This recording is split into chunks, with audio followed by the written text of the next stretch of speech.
마태복음 5장 21절에서 26절까지의 말씀을 우리 한 절씩 큰 목소리로 교독하겠습니다. 옛사람에게 말한 바 살인하지 말라. 누구든지 살인하면 심판을 받게 되리라 하였다는 것을 너희가 들었으나 나는 너희에게 이르노니 형제에게 뭐하는 자마다 심판을 받게 되고 형제를 대하여 나가라고 하는 자는 공의에 잡혀가게 되고 미련한 놈이라 하는 자는 지옥불에 들어가게 되리라. 그러므로 예물을 제단에 드리려다가 거기서 내 형제에게 원망 들을 만한 일이 있는 것이 생각나거든. 예물을 제단 앞에 두고 먼저 가서 형제와 화목하고 그 후에 와서 예물을 드리라. 너를 고발하는 자와 함께 길에 있을 때에 급히 사화하라. 그 고발하는 자가 너를 재판관에게 내어주고 재판관이 옥리에게 내어주어 옥에 가둘까 염려하라. 진실로 내게 이르노니 내가 한 푼이라도 남김이 없이 다 갚기 전에는 결코 거기서 나오지 못하리라. 아멘. 여러분은 어떨 때 서운한 감정을 느끼십니까? 보통의 사람들은 내 마음을 몰라줄 때, 혹은 내가 의도한 바와 다르게 내가 했던 말을 오해했을 때 서운한 감정을 느끼게 됩니다. 그리고 그러한 서운한 감정이 쌓여서 마음 가운데 미움이 싹트게 되면 평소 아무리 친하게 지냈던 절친이라 할지라도 한순간에 원수로 변해버리는 일이 종종 벌어지기도 하는 것이죠. 그래서 사람들은 이 세상을 살면서 인간관계를 맺는 것이 참 힘들다라고 이야기를 합니다. 서로 화목하게 잘 살면 좋을 텐데 그게 말처럼 쉽지가 않은 것이죠. 그러다 보니 갈수록 오늘날 사람 만나기를 두려워하는 불안장애나 대인 기피증으로 고통받고 있는 사람들이 늘어가고 있습니다. 그들 대부분은 이제 더 이상 사람 때문에 상처받기 싫다라고 이야기를 하는 것이죠. 자, 그렇다면 도대체 무슨 이유로 이런 일들이 벌어지게 되는 것일까요? 근본적인 그 원인이 어디에 있는가 하는 것이죠. 근본적인 원인은 어디에 있습니까? 바로 사람에게 있다는 것입니다. 사람이 그만큼 불완전하고 연약한 존재이다라는 것이죠. 본래 사람은 창세기의 말씀을 근거로 해서 볼 때에 하나님의 형상으로 지음받은 완전한 존재였습니다. 하지만 아담의 원죄로 말미암아 이 땅에 태어난 모든 사람은 죄로 타락하게 되었고 하나님의 형상을 잃어버린 불완전한 존재가 되어버리고 말았습니다. 그리고 이렇게 죄로 부패한 사람은 치명적인 약점을 가지게 되었는데 그것은 눈에 보이는 것만을 믿게 되었다라고 하는 것입니다. 자기가 보고 경험한 것에 대해서만 무조건적인 신뢰를 갖지만 자기가 보지 못하고 경험하지 못한 것에 대해서는 끊임없이 불신하고 의심하며 산다라는 것이죠. 사람들이 티격태격 다투는 이유가 무엇 때문입니까? 대부분 이런 문제 때문에 다툽니다. 저희 가정에서도 우리 아은이와 또 오빠와 보라가 많이 다투는 이유가 뭐예요? 내 말이 맞네? 내 말이 맞네. 내가 맞네? 네가 틀리네. 이런 문제로 주로 많이 다투잖아요. 내가 받네 안 받네. 친구들하고 대화할 때도 주로 티격태격하는 이유들이 거기에서 벌어지는 것이죠. 이러한 의미 없는 싸움들 속에서 오늘날 많은 사람들은 매우 중요한 한 가지 사실을 놓치고 살아갑니다. 그것은 무엇입니까? 내가 보고 경험한 것이 모든 사람들에게 동일하게 적용될 수는 없다라고 하는 사실입니다. 내가 봤기 때문에, 내가 경험했기 때문에 그것이 진리가 될 수는 없다라고 하는 사실이죠. 그런데 대부분의 사람들은 자기가 보고 경험한 전부라고 믿습니다. 그것이 진리라고 믿고 생활해요. 그것만을 고집하며 살아간다는 것이죠. 이러한 모습이 바로 죄로 타락한 인간의 연약함이며 또한 불완전한 모습인 겁니다. 하나님께서 우리에게 계시해 주신 성경의 말씀에는 이렇게 죄로 타락해서 불완전한 모습으로 살아가고 있는 인간의 모습에 대해 우리에게 많은 부분을 증언해주고 있습니다. 그 대표적인 예가 오늘 우리가 함께 읽은 또 유대인들에 대한 이야기이고 하나님께 택함받은 이스라엘 백성들에 대한 이야기입니다. 그들은 구약시대에 하나님의 은혜로 애굽의 노예로부터 구출을 받았어요. 구원을 받았습니다. 그리고 하나님의 은혜로 언약 백성이 되었고 하나님께서 그들에게 그 언약의 증표로 십계명을 주었습니다.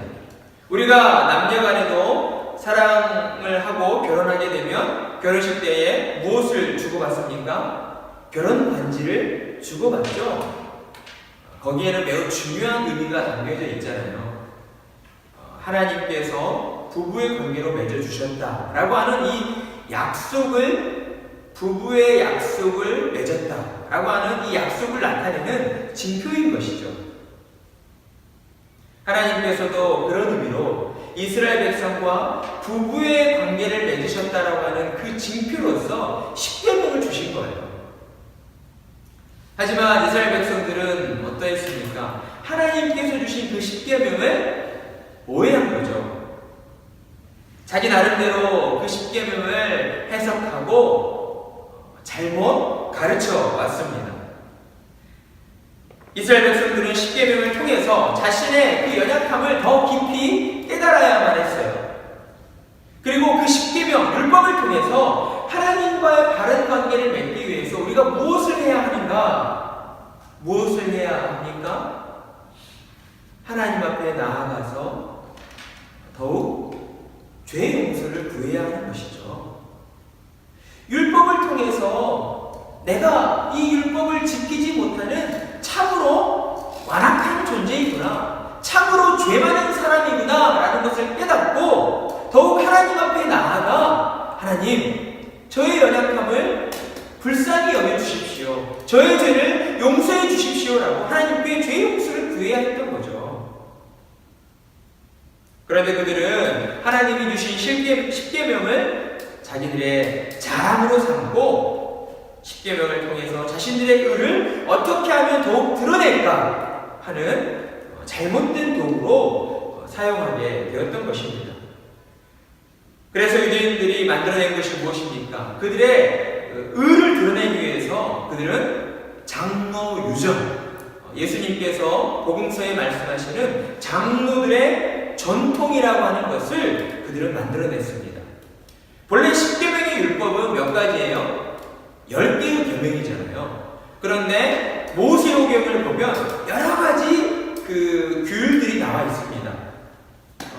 이제 어떤 대표적인 것들이 피 흘리는 것은 부정한 것이니 가까이 하지 말라, 뭐 이런 율법들이 있어요. 만약에 어떤 소가 사람을 치어서 죽이면 그 소를 죽이고 또 그 소의 주인에게도 그 죄값을 물어야 한다, 뭐 이런 내용들이 아주 많은 내용들이 있습니다. 이런 내용들을 이제 정리하게 된 거예요. 그러니까 구약시대 때는 이래 어떤 문서로 정리된 게 없었어요. 모세가 장로들에게 구두로 전달하고 그럼 장로들이 또 자기들이 맡고 있는 12지파의 이스라엘 백성들에게 구두로 전달을 했어요. 이렇게 구두로 전달되어진 것들이 이스라엘 백성이 이제 바벨론 포로가 되어서 그 70년의 포로 기간을 마치고 다시 이스라엘로 돌아왔을 때 에스라 시대 때에 이제 서기관들에 의해서 613개의 율법 조문으로 문서화되게 됩니다. 하나님께서 우리에게 주신 이제 계명이라고 하는 어떤 명목하에 613개의 율법 조항으로서 문서로 정리가 되게 된 거예요. 그리고 그 이후에 이 213개의 율법 조항이 2000 몇십 개의 조항으로 더욱 세분화되어졌고, 그것들이 신약시대에 이제 유대인들이 지켜야 하는 어떤 신앙의 규범으로서 전해지게 된 것이죠.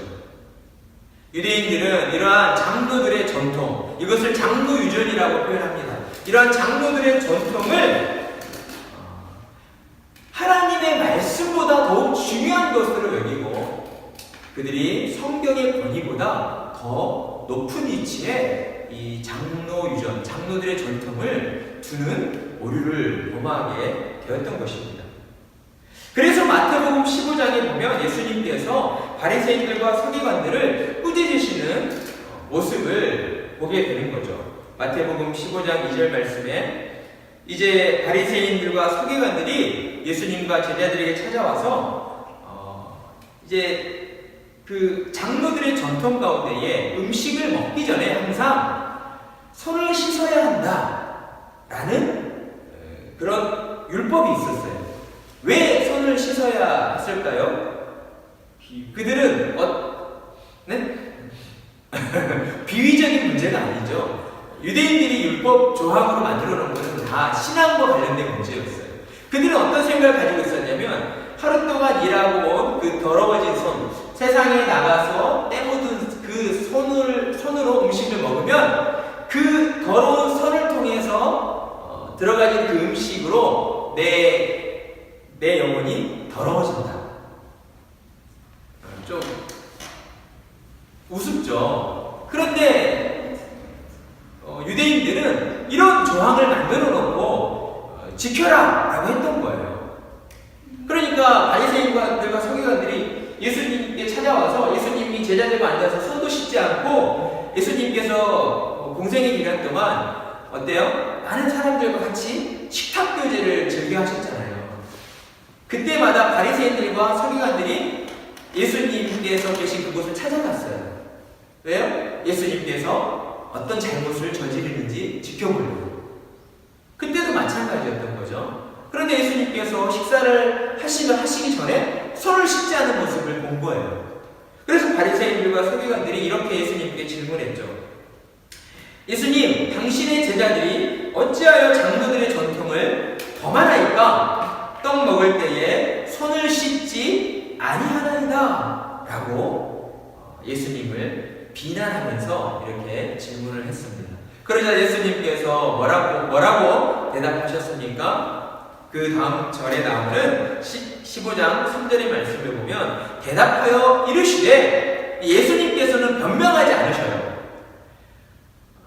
예수님의 어떤 가르침의 어떤 공통적인 특징은 내가 왜 그렇게 하지 않는가 하는 것에 대해서 변명하지 않습니다.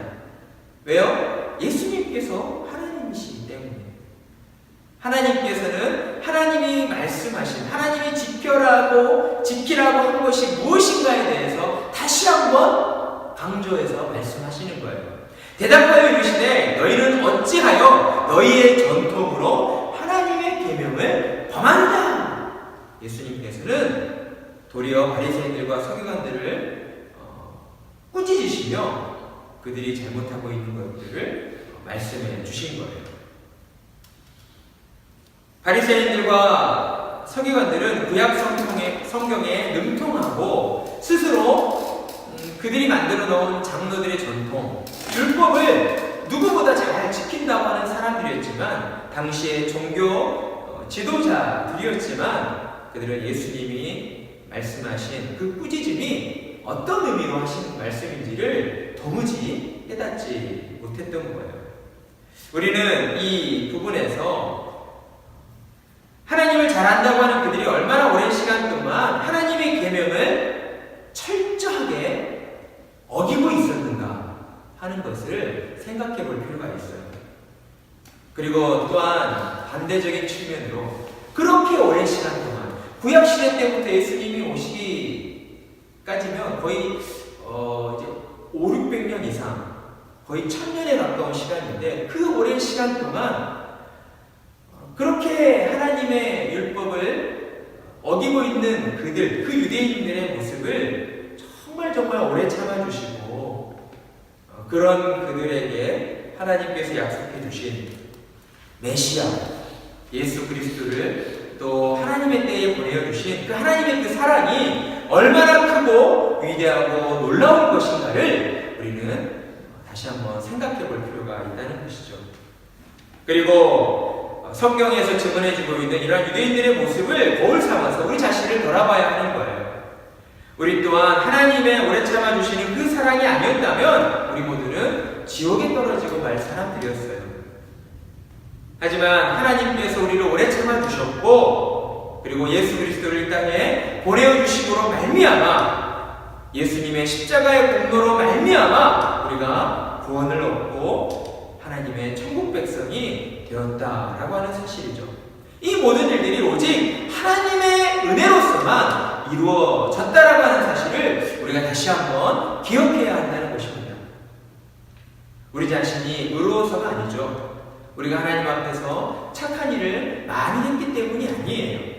오직 예수님의 십자가 공로 때문에 하나님께서는 우리를 의롭다 여겨주시고 오래 참아주셨다라는 거죠.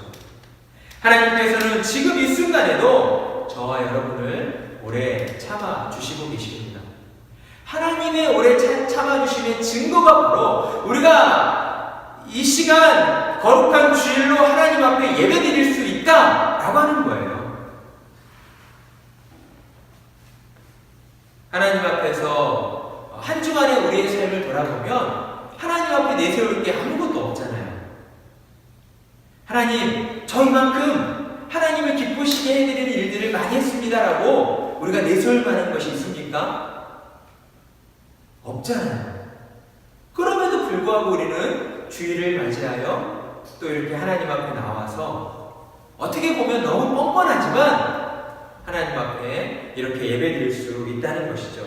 이것이 바로 우리를 오래 참아주시는 하나님의 사랑 때문이다 라고 할 수가 있습니다.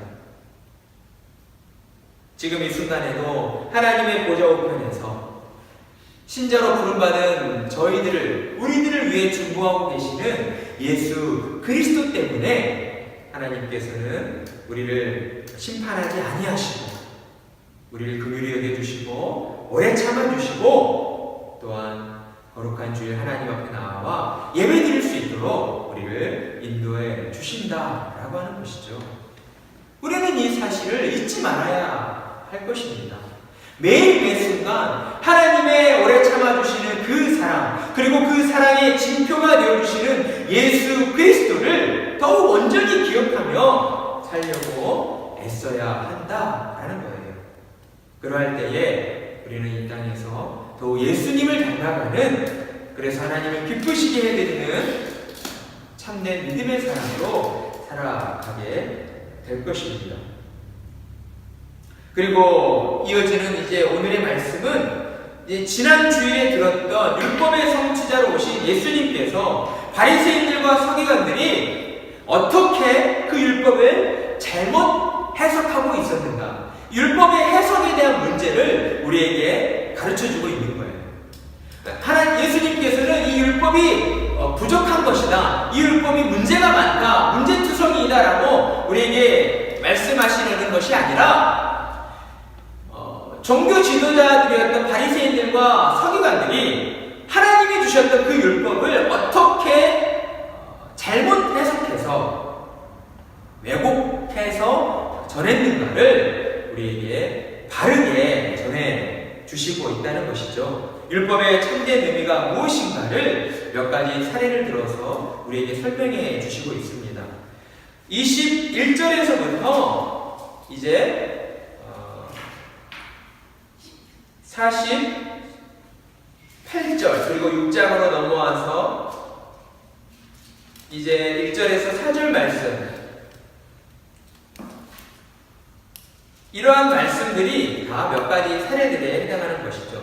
살인하지 말라, 간음하지 말라, 이혼 증서를 주고 이혼하라, 맹세하지 말라, 눈은 눈으로 이는 이로 갚으라, 원수를 미워하라. 이러한 사례들, 당시 이제 장로들의 전통을 통해서 전해졌던 그 사례들을 통해서 그 율법들이 가지고 있는 참된 의미가 무엇인가를 우리에게 가르쳐 주시고 있습니다.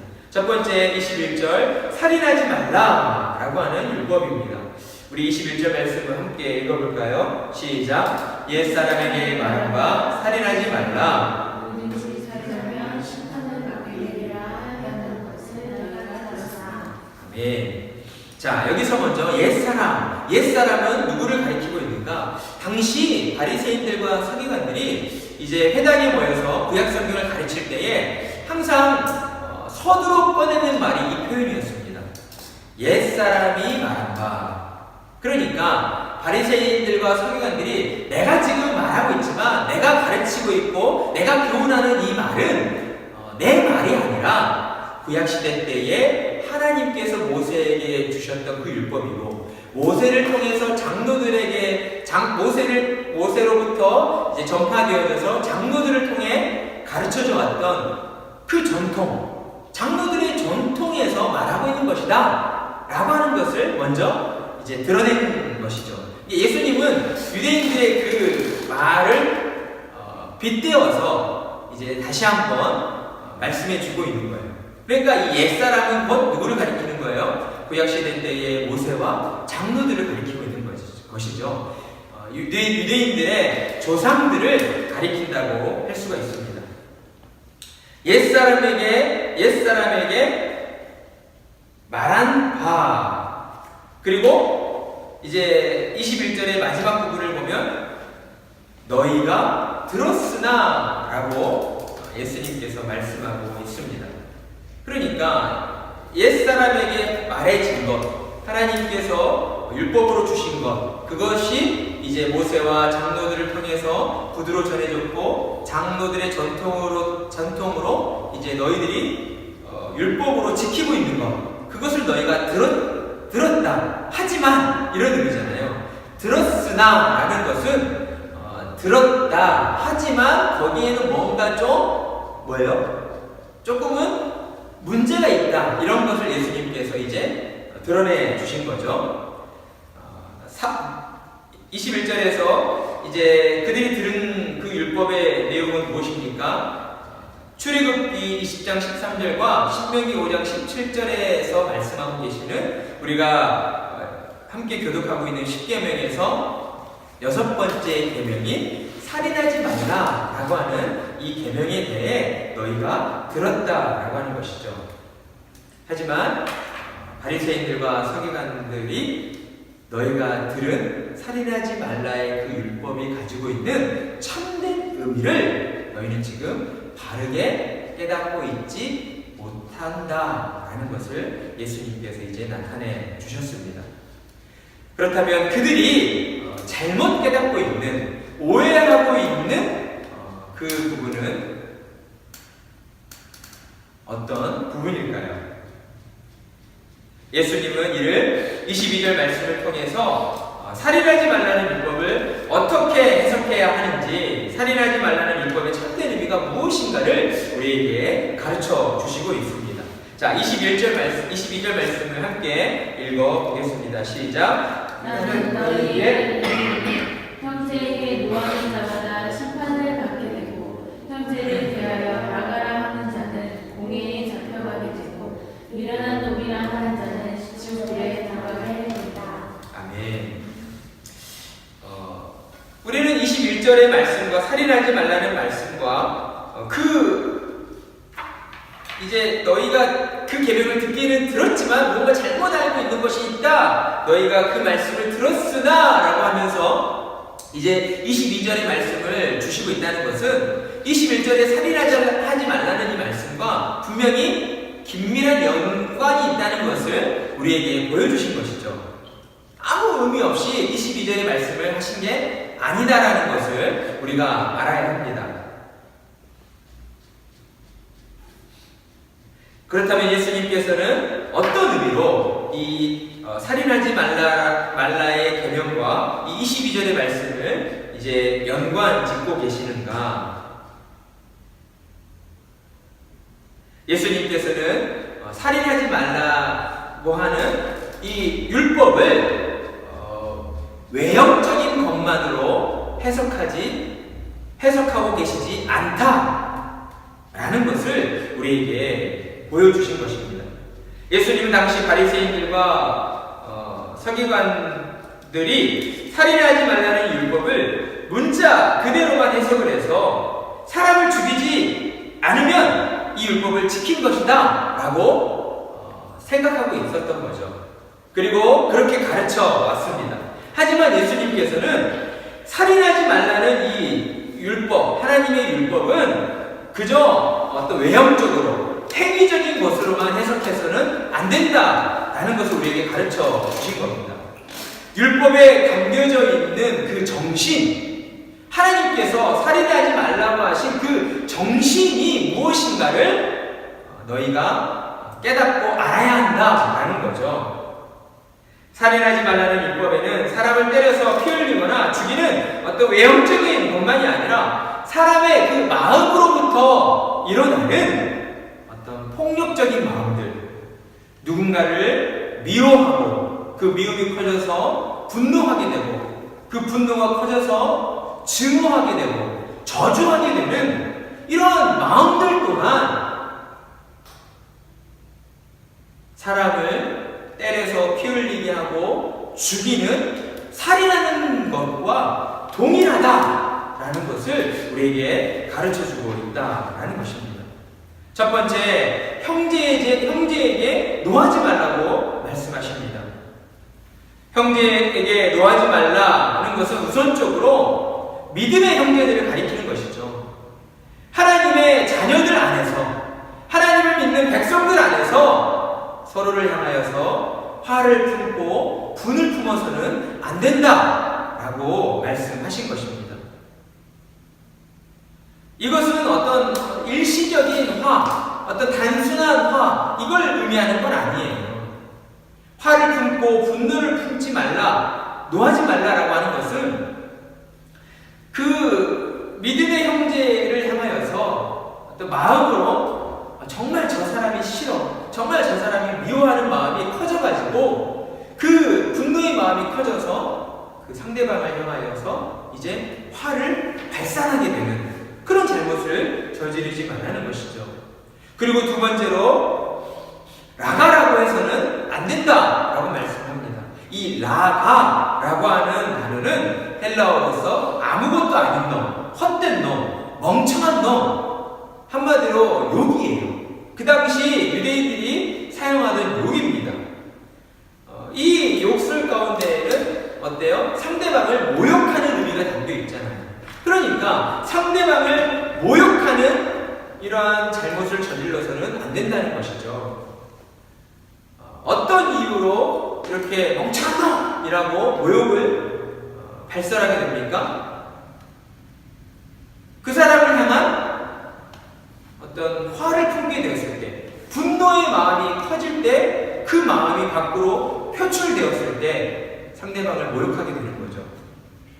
그리고 이러한 상대방을 향한 그 분노하는 마음, 미워하는 마음이 더 커지면 이제 어떤 표현을 하게 돼요? 미련한 놈이라는 말을 하게 된다는 거예요.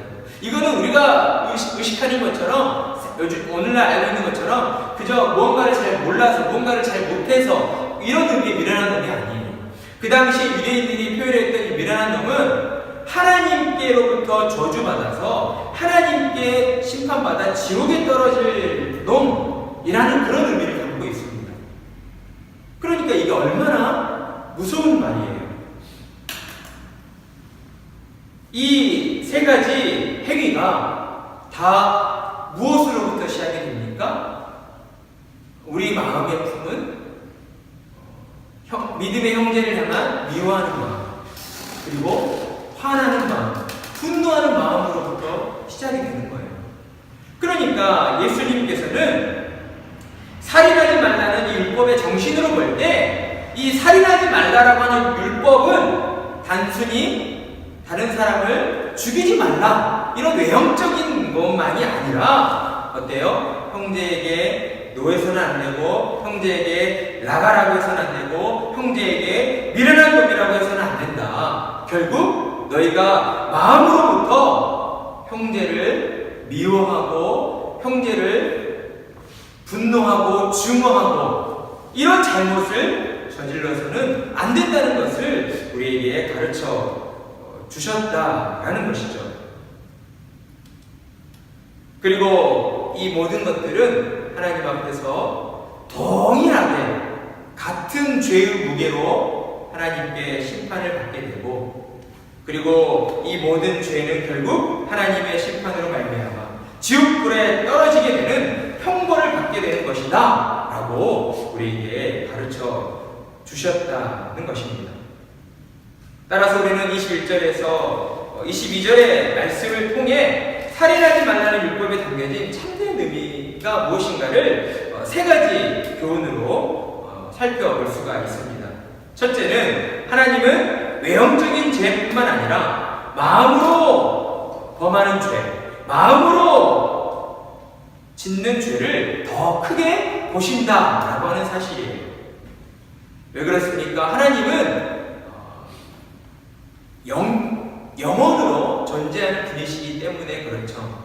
그리고 하나님은 그 능력에 있어서 한계가 없으시잖아요.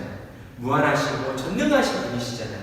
그렇기 때문에 하나님은 이 세상을 바라볼 때, 특별히 믿음의 자녀로 부름받은 우리를 바라볼 때에 우리의 영혼을 들여다보시는 거죠. 우리의 마음과 생각을 들여다보시는 거예요. 우리가 부모님을 속일 수는 있어요. 학교 선생님을 속일 수는 있어요. 거짓말하면 돼요. 하지만 하나님은 속일 수 없다는 거죠. 하나님은 속일 수 없어요. 그렇기 때문에 하나님을 믿고 사는 사람들은 늘 하나님 앞에서 정직하려고 노력해야 되는 거예요.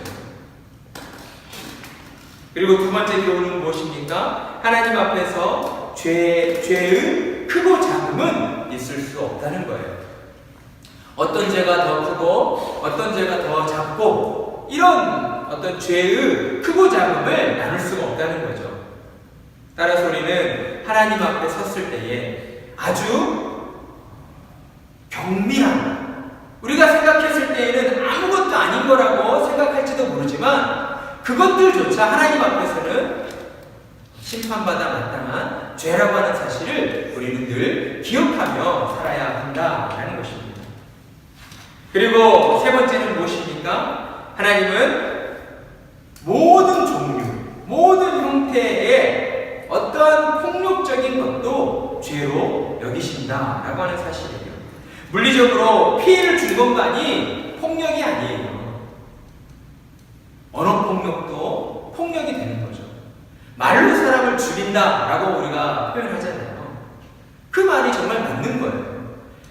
실제적으로 말로 사람을 죽일 수는 없지만 하나님이 보실 때에는 사람을 미워하고 증오하고 분노하고 저주하는 말들, 그런 말들은 그 사람을 죽이는 살인죄와 같다라고 하는 것이죠. 그래서 우리는 예수님께서 가르쳐 주신 이 살인하지 말라, 이 율법에 담겨져 있는 참된 의미를 통해서 우리는 행위적인 잘못으로 살인하는 것만이 아니라 우리의 마음으로부터 형제를 미워하고 형제를 향하여 화를 품고 분노를 품고 그리고 또 마침내 그 분노를 표출하는 이런 잘못들을 저질러서는 안 된다라는 것을 우리에게 가르쳐 주고 있다고 할 수 있습니다.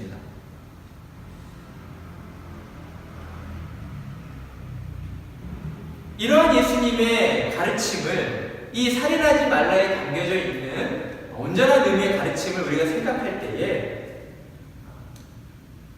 우리는 하나님 앞에서 우리의 모든 생각과 우리의 모든 말과 우리의 모든 행동이 하나님께 심판받아 마땅한 죄일 수밖에 없다는 사실을 우리가 인정할 수밖에 없는 것입니다. 그렇다면 우리는 어떻게 해야 합니까? 우리의 모든 생각과 우리의 말과 행동이 하나님 앞에 심판받아 마땅한 죄일 수밖에 없다면 우리는 과연 어떻게 해서 하나님의 뜻대로 살아갈 수 있는가 하는 것이죠. 이런 질문을 할 수밖에 없는 것이죠. 그래서 예수님께서 이제 23절에서 26절에 이르기까지 죄의 용서를 구하는 그 행위가 얼마나 중요한 것인가를 우리에게 가르쳐주고 있는 거예요.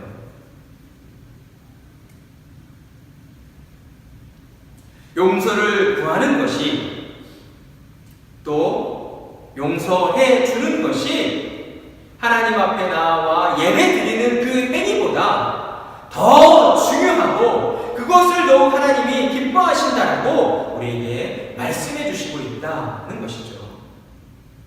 23절의 말씀 우리가 함께 읽어볼까요? 시작. 그러므로 예물을 제단에 드리려다가 거기서 내 형제에게 원망들을 받아 일이 있는 것이 생각나거든. 예물을 제단 앞에 두고 먼저 가서 형제와 화목하고 그 후에 와서 예물을 드리라. 아멘. 우리가 하나님 앞에 나와 예물을 드릴 때 얼마나 경건한 마음으로 하나님 이 예물을 기뻐 받아 주십시오, 그런 마음을 담아서 하나님께 예물을 드릴 거 아니에요? 그런데 예수님께서는 하나님께 드리는 그 예물에 담겨져 있는 너희들의 그 마음, 하나님 앞에 나와 예배드리는 그런 어떤 행위적인 것보다 더욱 중요한 것이 있는데, 먼저 믿음의 형제들을 향하여서 원망될 만한 일이 있다면 그것을 두고 용서를 구해야 한다. 특별히 형제들에게 직접 찾아가서 그들과 화목하게 된 이후에 하나님 앞에 나와 예물을 드려야 한다라고 우리에게 가르쳐주고 있다는 것이죠. 우리는 너무나 쉽게 어떤 종교적인 행위로 말미암아 주일날 교회 나와 예배 드리는 것으로 하나님의 자녀로서 우리가 행해야 될 모든 것을 다 했다라고 생각할지 모릅니다. 하지만 예수님의 이 말씀을 통해서 그렇지 않다는 것을, 하나님 앞에 예배 드리는 것보다 더욱 중요한 것이 있다는 것을 우리가 깨달아야 한다는 것이죠. 그것은 무엇입니까? 하나님의 말씀에 순종하며 사는 거예요. 거룩한 주일날 하나님 앞에 예배 드리는 것은 공예배로 우리가 함께 모여서 예배 드리는 거예요. 그리고 월요일부터 토요일까지 주중의 생활 속에서는 하나님의 말씀에 순종함으로써 우리의 삶을 통해 하나님께 예배 드리는 것이죠. 둘 다 중요하다고 할 수 있지만 주중의 삶을 통해 하나님께 예배드리는 것이 온전하게 이루어지지 않았다라고 한다면 그것이 바로 형제에게 원망드릴 만한 일이 있다는 거잖아요. 주중에 믿음의 형제들과 화목하게 지내지 않아서 형제와 싸워서 마음이 틀어지고 서로 미워하게 되고 서로를 향하여 분을 품게 되고 이런 어떤 삶으로 드려지는 예배는 소홀하게 드려놓고 주일이 되었다라고 그냥 그날만 하나님 앞에 나와서 거룩한 척, 경건한 척 하나님 앞에 예배 드리는 것, 하나님께서는 결코 기뻐하시지 않는다라는 것을 우리에게 분명하게 가르쳐주고 있다라는 것이죠. 그러면서 너무나 중요한 것이 있는데 그것은 바로 서로 용서하는 것이다 라는 것을 우리에게 말씀해 주시고 있습니다. 이 용서를 생각할 때에 우리는 예수님을 떠올릴 수밖에 없어요. 우리의 모든 죄를 용서해 주시기 위해서 성자 하나님이신 예수님께서 이 땅에 내려와 주셨고, 우리의 죄를 용서해 주시기 위해서 우리를 대신해서 십자가 위에 못 박혀 주셨습니다. 예수님께서 친히 용서의 본을 보여주신 거예요. 그러니 예수님을 믿고 사는 신자들이 이 땅을 사는 동안 어떤 모습으로 믿음의 형제들과 또 우리의 이웃들을 대하며 살아야 하겠습니까? 그들을 긍휼히 여기고 그들을 용서하는 마음으로 그들을 사랑으로 섬기며 살아야 한다는 것이죠. 결과적으로 예수님께서 살인하지 말라 하시는 이 율법을 통해 우리에게 가르쳐 주시고 있는 가장 중요한 율법의 원칙은 무엇인가?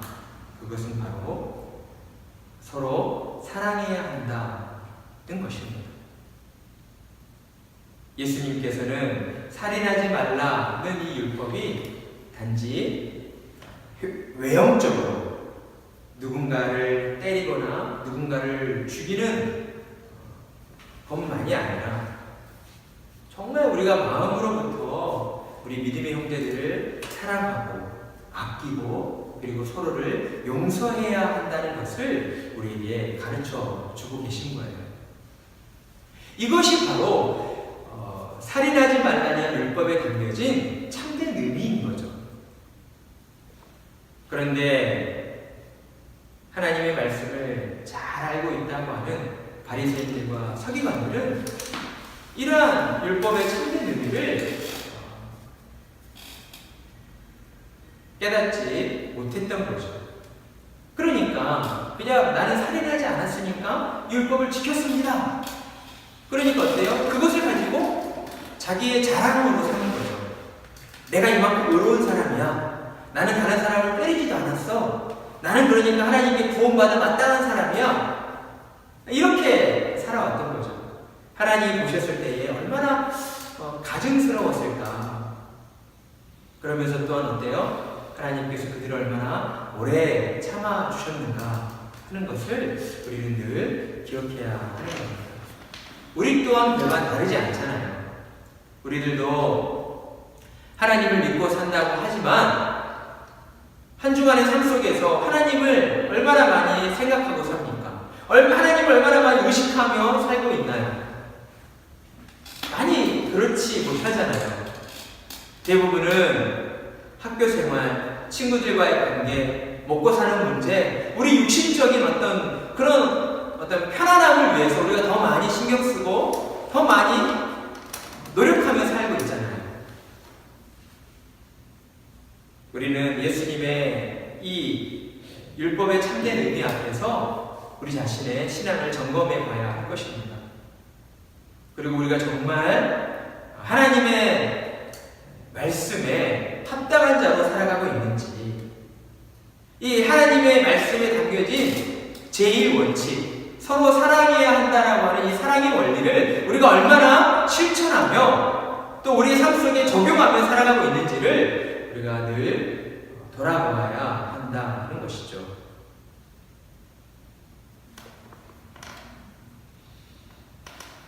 하나님을 기쁘시게 해드리는 것은 다른 데 있지 않습니다.